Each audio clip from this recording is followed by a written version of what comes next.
Nous bénissons le Très-Haut pour ses compassions, lui qui déploie tout pour que l'homme qu'il a créé puisse avoir le témoignage de son amour en sa faveur, afin que celui-ci se tourne vers lui, crie à lui, et qu'il reçoive de lui le salut promis. C'est toujours avec un plaisir que nous nous retrouvons encore aujourd'hui pour nous rencontrer sur le fondement du salut, la parole de la vérité. Toujours dans le cadre de notre étude Méditons ensemble, et toujours dans le cadre de ce thème que nous avons initié il y a quelques jours déjà, plusieurs jours déjà, la foi selon la doctrine de Christ, parce que c'est fondamental, tout commence par la foi. Si elle est faussée, tout est faussé. Mais si elle est bien saisie, alors tout est acquis.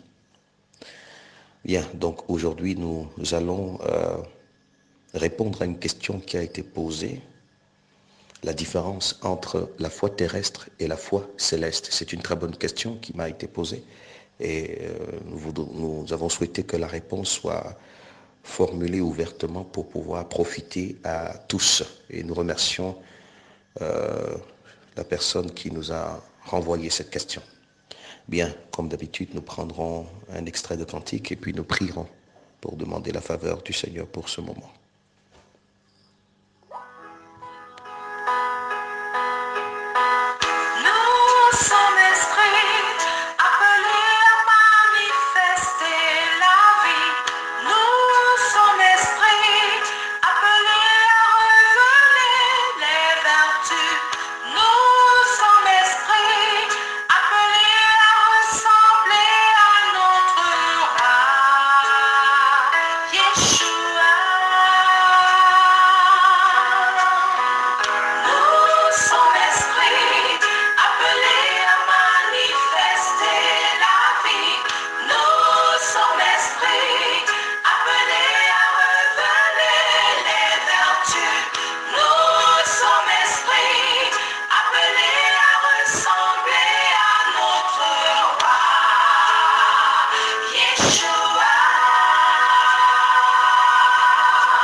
Oh, oui Seigneur, nous sommes des esprits que tu as mis dans les corps, ces tentes dans lesquelles nous habitons, étant dans ce monde en résidence temporaire, destinés, Yahvé, à quitter ces corps, au temps marqué par toi, pour nous retrouver en jugement devant toi, afin que notre sort éternel soit décidé par toi.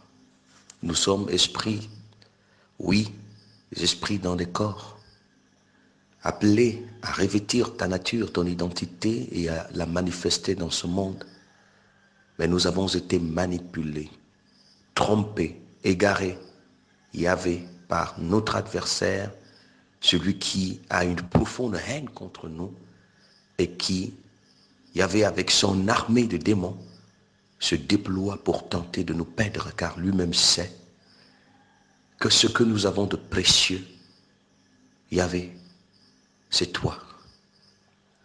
Mais nous te rendons grâce, car tu as envoyé ton Fils venir dans ce monde pour que le voile soit levé et que la vérité soit révélée, celle-là qui a le pouvoir de nous affranchir. Et nous te remercions de permettre ces moments d'étude pour comprendre la parole de ton envoyé, le Christ, le seul nom par lequel nous pouvons être sauvés, la parole du seul que tu as envoyé nous parler.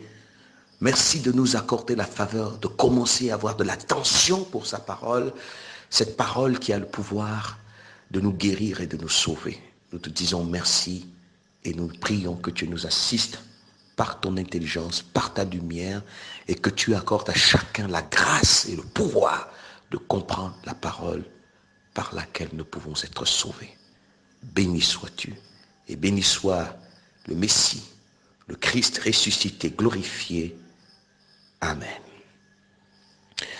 Donc, nous répondrons en toute simplicité à cette belle question qui nous a été posée et qui est utile aussi parce que les questions sont nécessaires pour davantage repréciser ce qui est dit. Donc, nous allons ensemble méditer sur cette question. C'est quoi la différence entre la foi terrestre et la foi céleste? Et je pense qu'après la réponse qui sera formulée, la réponse qui s'appuie sur les Écritures et sur la doctrine du Christ, sur l'enseignement du Christ, je pense que chacun fera une différence claire, verra à quelle position il est, et il est temps pour les uns et pour les autres de faire le choix de se retrouver dans celle qui est approuvée par le Très-Haut, parce que cela est déterminant pour notre éternité. Bien. Nous le disions clairement. Je prends un passage des Écritures, Matthieu chapitre 6. Matthieu chapitre 6, à partir du verset 19.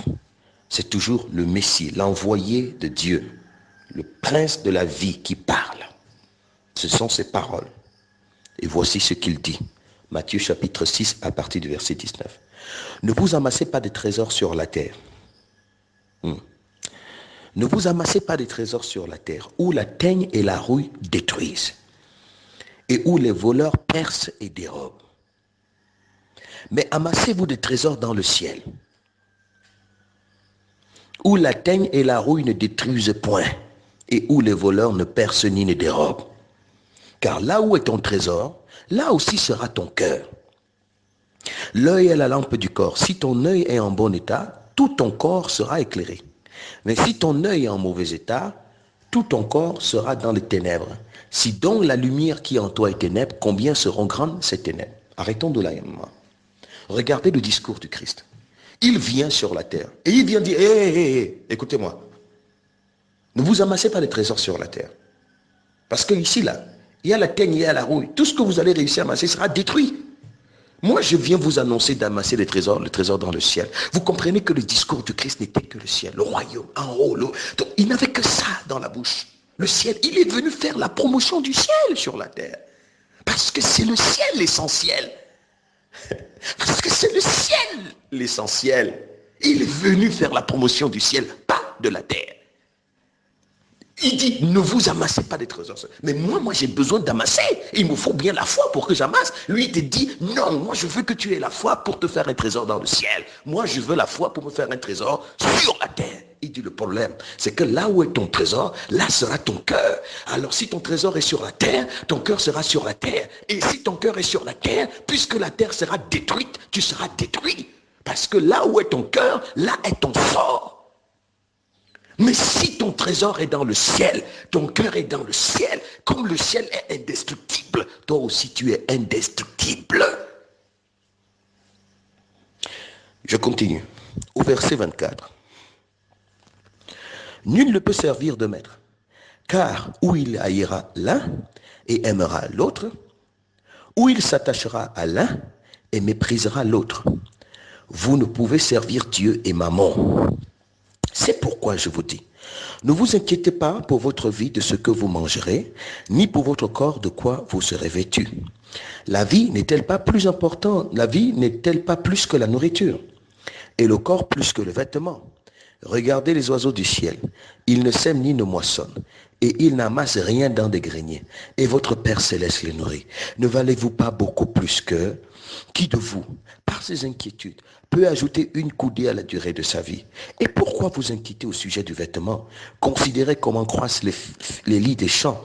Ils ne travaillent ni ne filent. Cependant, je vous dis que Salomon même, dans toute sa gloire, n'a pas été vêtu comme l'un d'eux. Si Dieu revêt ainsi l'herbe des champs qui existe aujourd'hui et qui demain sera jetée au four, ne vous vêtira-t-il pas à plus forte raison, genre de peu de foi? Ne vous inquiétez donc point et ne dites pas, que mangerons-nous? Que boirons-nous? De quoi serons-nous vêtus? Car toutes ces choses, ce sont les païens qui les recherchent. Votre Père céleste sait que vous en avez besoin. Cherchez premièrement le royaume et la justice de Dieu, et toutes ces choses vous seront données par-dessus. Ne vous inquiétez donc pas du lendemain, car le lendemain aura soin de lui-même. À chaque jour suffit sa peine. Matthieu chapitre 6, du verset 19 au verset 34.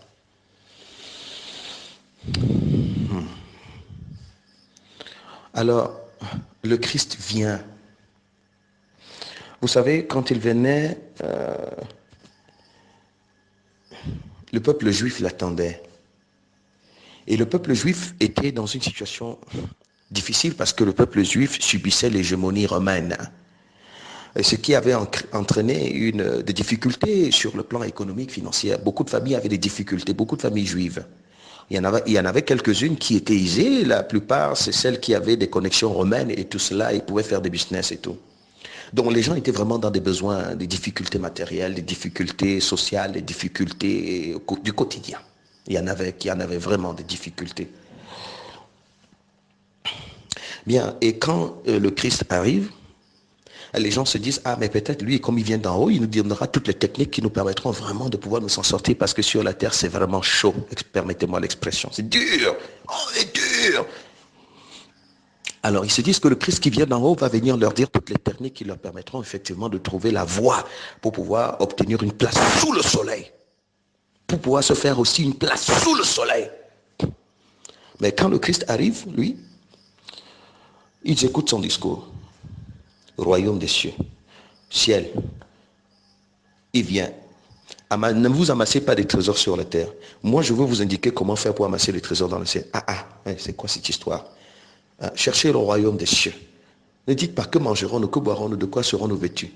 Il y a même un monsieur, nous l'avons lu dans Marc chapitre 10 hier, qui a entendu, a dit, monsieur me fatigue un peu avec ses discours. Excusez-moi, permettez-moi de paraphraser, d'en rentrer un peu dans le contexte. Ce monsieur me fatigue vraiment trop avec ses discours, ciel, royaume, tout ça. On est sur la terre et on va manger quoi? Ciel, c'est le royaume et tout ça. Et puis il vient dire, mais écoute, moi je sais que j'ai appris que tu venais. Mais écoute, il y a mon frère qui refuse de partager l'héritage que mon père nous a laissé. Hein?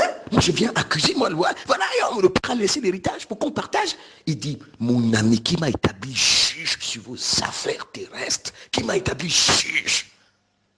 Après il se tourne vers ses disciples, il dit, gardez-vous avec soin du désir de posséder sur toutes ces formes.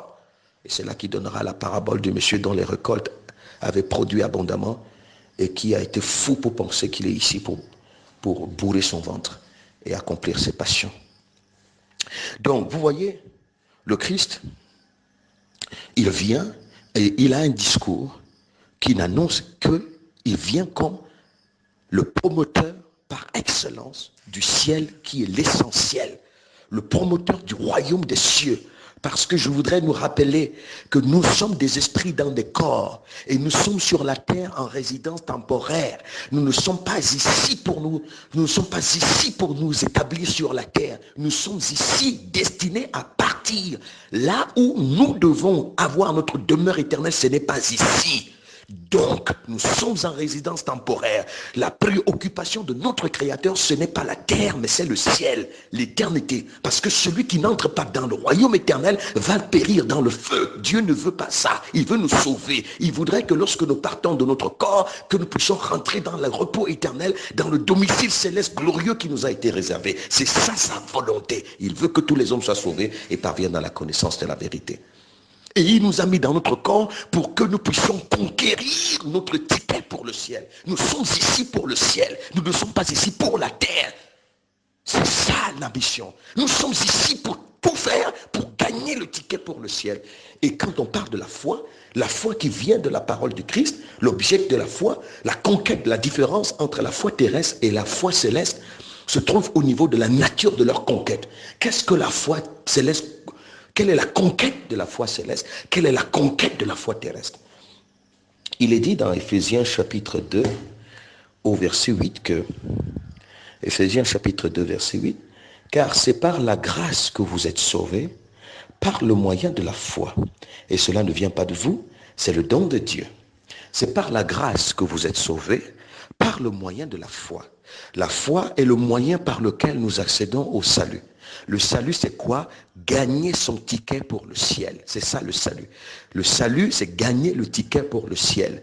Et le ticket pour le ciel, c'est la nature du Christ. C'est la vie du Christ, l'identité du Christ. Et ce ticket se gagne sur la terre. Ça veut dire que nous sommes ici sur cette terre pour gagner notre ticket pour le ciel. Une fois que nous l'avons gagné, nous allons partir pour aller le présenter à Dieu. Il va dire, bon ouvrier, tu as fait exactement ce qu'il fallait faire. Entre dans ta gloire éternelle. Donc, nous sommes ici pour gagner le ticket pour le ciel. Nous ne sommes pas ici pour nous enterrer, pour nous enfermer dans la terre.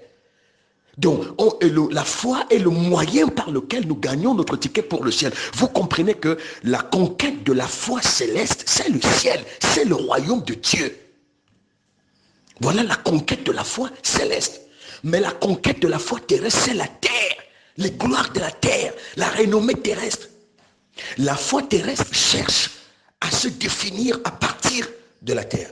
La foi terrestre cherche à plaire aux hommes. La foi terrestre cherche à prouver aux autres qu'on est quelque chose. La foi terrestre cherche à se valoriser au milieu des hommes. La foi terrestre cherche l'approbation des hommes. La foi terrestre cherche l'acclamation des hommes. La foi terrestre cherche le devenir selon les hommes. Mais seulement l'acclamation des hommes, la renommée des hommes, le paraître devant les hommes, le devenir selon les hommes, l'approbation des hommes, tout cela n'est qu'éphémère. Tout cela n'est que vanité. Tout cela n'est même qu'hypocrisie.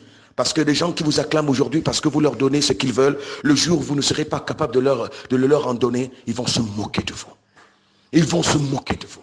Ils vous insulteront. Les mêmes personnes, les mêmes. Vous comprenez que la foi terrestre est une foi qui nous mène à la ruine. La foi terrestre est éphémère. C'est la foi de l'éphémère. C'est la foi du destructible. C'est la foi du périssable. C'est la foi du néant. C'est la foi de la vanité. C'est la foi qui finit. C'est la foi qui périt. C'est la foi terrestre. Et ce qui est terrible, c'est que vous avez fini de vous battre pour vous faire un nom sous le soleil. Vous avez fini de vous battre pour obtenir une renommée terrestre. Vous avez fini de vous battre pour être approuvé des hommes. Vous avez fini de vous battre pour être acclamé des hommes. Quand vous finissez, même ils se moquent de vous. Et quand vous partez devant Dieu, Dieu vous rejette. Vous avez perdu sur la terre, vous avez perdu au ciel. La foi terrestre, c'est la foi de l'illusion. C'est la foi de la désillusion. C'est la foi du paraître terrestre et du regret éternel. C'est la foi du paraître éphémère et du regret éternel. Parce que quand vous avez fini, vous êtes seul qui allez vous présenter devant le Très-Haut. Mais votre âme aura été pourrie pour tout ce que vous aurez cherché à conquérir sur la terre. Parce que vous n'aurez pas compris que le ciel, c'est l'essentiel. Et que vous n'aurez pas compris que vous êtes ici pour gagner votre ticket pour le le ciel. Et donc vous n'aurez pas compris le discours du Christ. Donc la foi terrestre, c'est la foi de la ruine éternelle. La foi terrestre, c'est la foi de la perdition éternelle. Oui, pour une acclamation temporelle. Oui, pour une renommée temporelle. Oui, pour un nom temporel. Oui, mais ça mène nous, en fin de compte, à la ruine totale. La foi céleste, c'est la foi de la recherche de l'approbation de Dieu. C'est la foi de la recherche de l'approbation de Dieu. La foi qui nous permet de plaire à Dieu. C'est la foi de la recherche de la renommée céleste, de l'approbation céleste. Vous voyez, c'est ça la foi. Et quand vous recherchez l'approbation des hommes, ce qui est élevé parmi les hommes est en abomination aux yeux de l'Éternel. Vous avez tout pour être rejeté de Yahvé. Parce que vous allez vous compromettre. Vous allez vous compromettre. Et vous allez courir le risque d'être rejeté de Dieu. Mais si vous avez la foi céleste pour rechercher l'approbation de Dieu, vous pouvez être rejeté par les hommes. Mais vous avez tout gagné. Vaut mieux être rejeté par les hommes et approuvé de Dieu que d'être rejeté par Dieu et approuvé des hommes. Aucun homme ne peut me plaider pour moi pour que Dieu m'accepte. Mais Dieu peut, s'il est avec moi, qui peut être contre moi? Donc c'est ça la foi céleste. La foi céleste cherche les choses d'en haut. La foi céleste répond à la parole du Christ qui dit, ne dites pas que mangerons-nous, que boirons-nous, de quoi serons-nous vêtus. N'ayez pas de soucis terrestres. Ce sont les païens qui ont ce genre de soucis. Ce sont les païens qui cherchent ces choses. La foi terrestre, c'est la foi des païens. Les païens veut dire des gens qui ne connaissent pas Dieu, des gens qui sont séparés de l'Éternel, des gens qui sont étrangers à l'alliance éternelle, des gens qui sont étrangers à l'héritage éternel, parce qu'ils sont le bec plongé dans la poussière. Ils n'ont pas de soucis de plaire au Seigneur. C'est pour ça qu'ils ont eu des dérèglements. C'est pour ça qu'ils ont vu d'impureté. C'est pour ça qu'ils ont eu des mépris de l'autorité du Créateur. Et ils ont des religions pour les tromper en disant, vivez comme ça, Dieu va vous accueillir au ciel. C'est la foi terrestre. La foi de la conquête du périssable, de la conquête du néant pour être vu. La foi du paraître terrestre et du regret éternel. Voilà la foi terrestre. On peut réussir à obtenir tout ce que nous voulions obtenir sur la terre, mais avoir perdu son temps pour rien, parce que se présentant devant Dieu, on n'aura pas fait sur la terre, c'est pourquoi on a été mis là. On est ici pour le ciel, pour gagner le ticket pour le ciel. C'est ça l'essentiel. Si ce n'est pas ça l'orientation de notre vie, nous avons échoué. Même si les hommes disent tu as réussi, même si on nous hisse des monuments, de toutes les façons, je vous assure que le ciel n'a rien à faire avec la renommée terrestre. Le ciel n'a rien à faire, il n'a absolument rien à voir avec la renommée terrestre. La renommée céleste, c'est ce qui est tout. Vaut mieux l'approbation de Dieu que l'approbation des hommes. Car l'approbation des hommes n'est qu'hypocrisie. N'est qu'hypocrisie. L'acclamation des hommes n'est qu'hypocrisie. Elle n'est qu'éphémère. Les mêmes qui vous acclament, c'est les mêmes qui vont vous insulter demain. Continuons à chercher l'approbation des hommes. On verra là où ça nous mènera. Mais celui qui recherche l'approbation de Dieu, cette approbation est éternelle. Quel que soit la jalousie des hommes, quel que soit ce qu'on te fait, si tu es approuvé de Dieu, personne ne te l'enlèvera. C'est la foi du fondement inébranlable. La foi céleste, la vraie. La foi céleste, c'est le moyen par lequel on obtient le ticket pour le royaume. Et comment obtenons-nous le ticket par le royaume, pour le royaume? C'est en purifiant notre esprit de toutes les méchancetés, toutes les convoitises, toutes les calomnies, les médisances, les haines, la cupidité, les impuretés, la débauche, les rivalités, les cruautés et toutes les animosités et tout ce qui peut nous faire ne pas rentrer dans le ciel. La foi terrestre nous donne le pouvoir de détruire ces choses en nous et de revêtir l'identité du Christ que nous manifestons sur la terre afin de gagner le ticket pour le ciel. Voilà la foi céleste. Voilà la différence entre les deux. Et le Christ dit, cherchez premièrement le royaume. Moi, c'est ce que je suis venu vous annoncer. Cherchez le royaume. C'est plus grand que tout. C'est votre héritage. Je suis venu pour vous aider à vous faire un héritage dans le ciel, à être riche auprès de Dieu. Je suis venu vous montrer cela. C'est tout ce que je suis venu vous annoncer. Si vous êtes intéressé par le monde, allez voir le prince du monde. Il vous dira ce qu'il faudra faire. Mais moi, je suis intéressé par le royaume. C'est de là que je viens et c'est là que je pars. Je m'en vais vous préparer une place. Si vous voulez être avec moi, renoncez à vous-même. Sortez votre croix. Déclarez-vous mort au monde. Suivez-moi.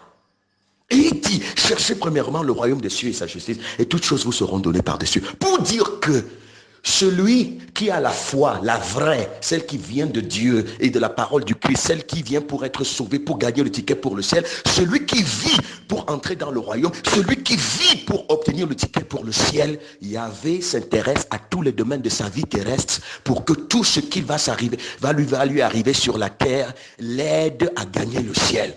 C'est pour dire que Yahvé, il n'a pas dit qu'il ne s'intéresse pas. Mais à partir du moment où mon ambition, mon obsession, ma passion, c'est de gagner le ciel, de vivre la vie qui lui plaît pour gagner le ciel, il entre donc dans tous les domaines de ma vie. Il peut te donner un emploi, il peut te disposer une femme, il peut te disposer un homme, il peut permettre que tu aies un enfant, il peut permettre que tu voyages ou pas, il peut permettre que tu aies une chaussure, que tu aies un habit. Il s'intéresse dans tous les domaines de ta vie pour que tout cela participe à te faire gagner le ciel. C'est là qu'il s'intéresse aux détails de ta vie et il disposera ce qui est nécessaire pour t'accompagner dans ta conquête du ciel.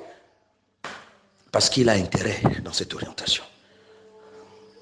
Mais si tu as une foi terrestre, il n'est pas concerné par ta vie.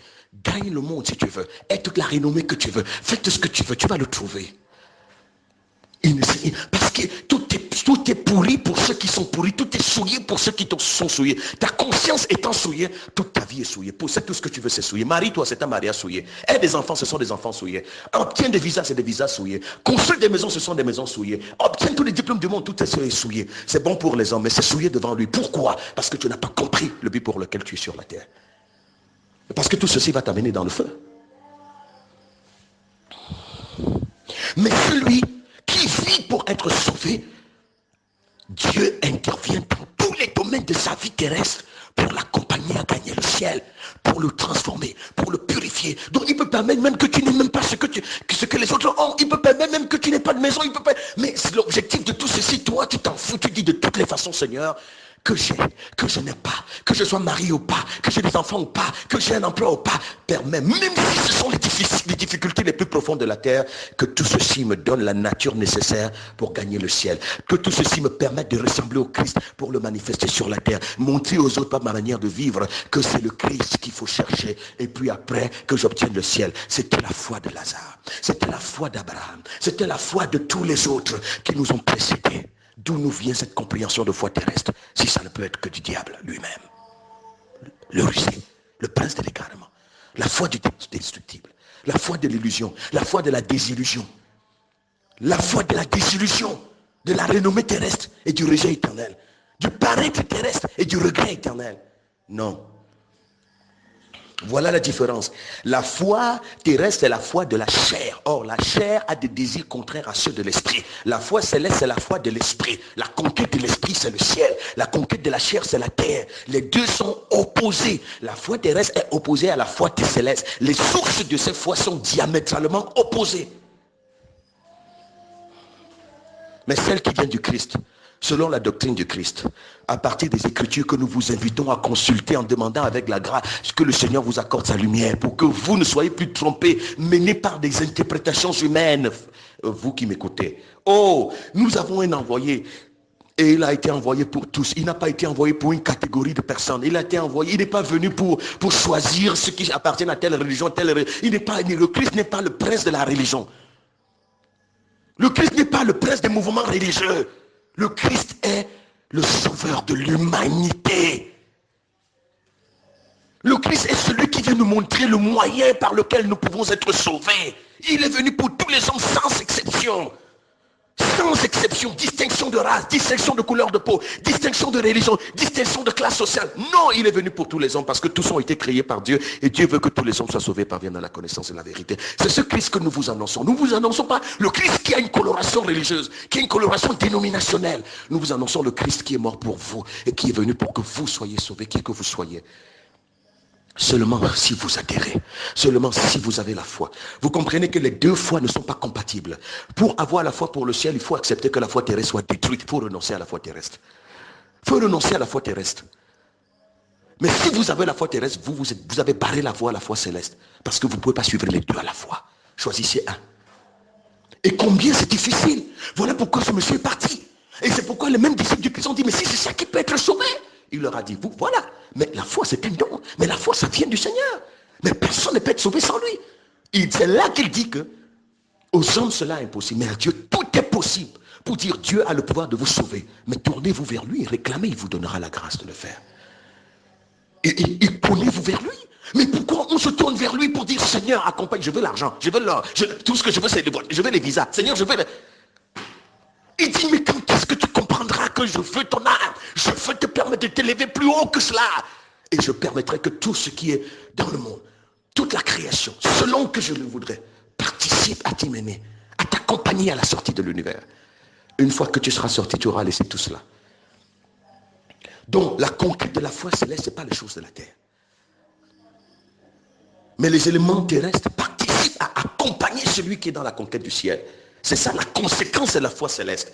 La conséquence de la foi céleste, c'est que tout ce qui est visible et tout ce qui est invisible va contribuer à vous, va participer à vous mener dans la conquête céleste. Même l'ennemi qui va s'élever contre vous, tout ce qu'il fera ne contribuera qu'à vous permettre de gagner le ciel. Car tout concourt au bien de ceux qui aiment Dieu et ceux qui sont appelés selon ses desseins. Vous comprenez?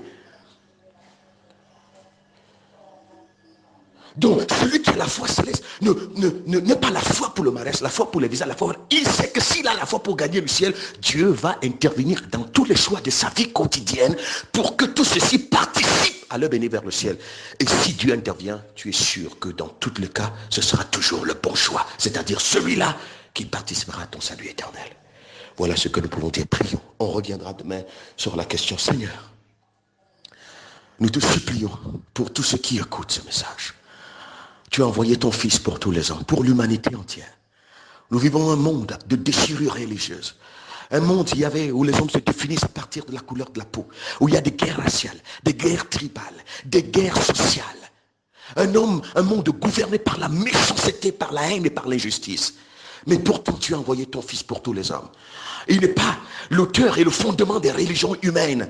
Mais il est celui que tu envoies pour montrer la voie à tous les hommes. Puisses-tu permettre que tous ceux qui écoutent soient illuminés dans leur cœur, éclairés dans leur fond, pour découvrir dans ton Fils, il y avait l'opportunité de leur salut en ces temps de la fin, et que la grâce leur soit accordée d'avoir la foi en écoutant tout ce qui est dit. Celle-là qui leur donnera le pouvoir de changer de conquête, afin qu'ils se gagnent un ticket dans le ciel, tant qu'il est encore temps. Merci pour cette opportunité que tu accordes aux hommes en ces temps de la fin. Merci pour cette faveur. Béni sois-tu, et béni soit le Messie, le Christ véritable, glorifié, qui a donné sa vie pour que nous ayons cette espérance vivante. Amen. Shalom.